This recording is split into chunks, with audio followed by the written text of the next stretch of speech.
નમસ્તે વિદ્યાર્થી મિત્રો, ચાલો મનુષ્યના હૃદય વિશે કેટલીક માહિતી મેળવીએ. મનુષ્યનું હૃદય એક સ્નાયુલંગ છે.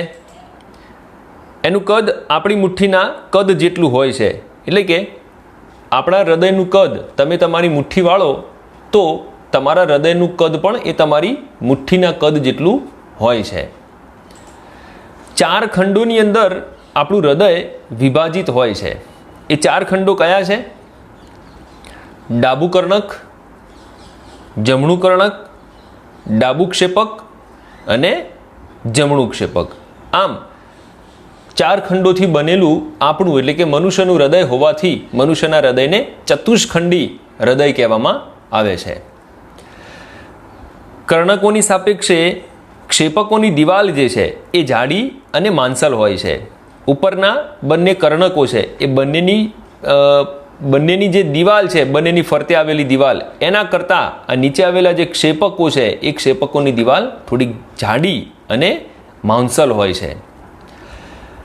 કર્ણકોમાંનું રુધિર જે છે એ ક્ષેપકોની અંદર જાય છે.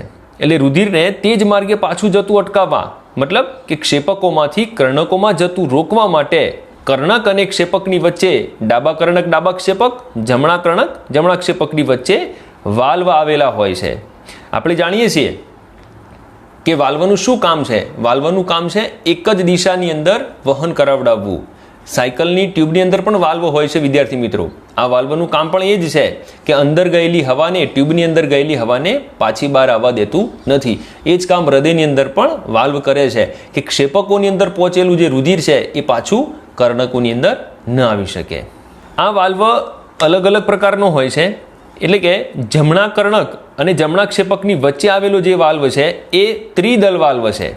જ્યારે ડાબા કર્ણક અને ડાબા ક્ષેપકની વચ્ચે આવેલો વાલ્વ જે છે એ દ્વિદલ વાલ્વ હોય છે. અહીંયા આગળ યાદ રાખવા માટે આપણે જમણું જે રીતના 3 મૂળાક્ષરથી બનેલો શબ્દ છે તો એ બંનેની વચ્ચે ત્રિદલ વાલ્વ, અને ડાબું કર્ણક ડાબું ક્ષેપક, ડાબું એ 2 મૂળાક્ષરથી બનેલો શબ્દ છે એટલે બંનેની વચ્ચે દ્વિદલ વાલ્વ આવેલો હોય છે. તો આ મનુષ્યનું હૃદય અને એની આ પ્રકારની એની રચના હોય છે.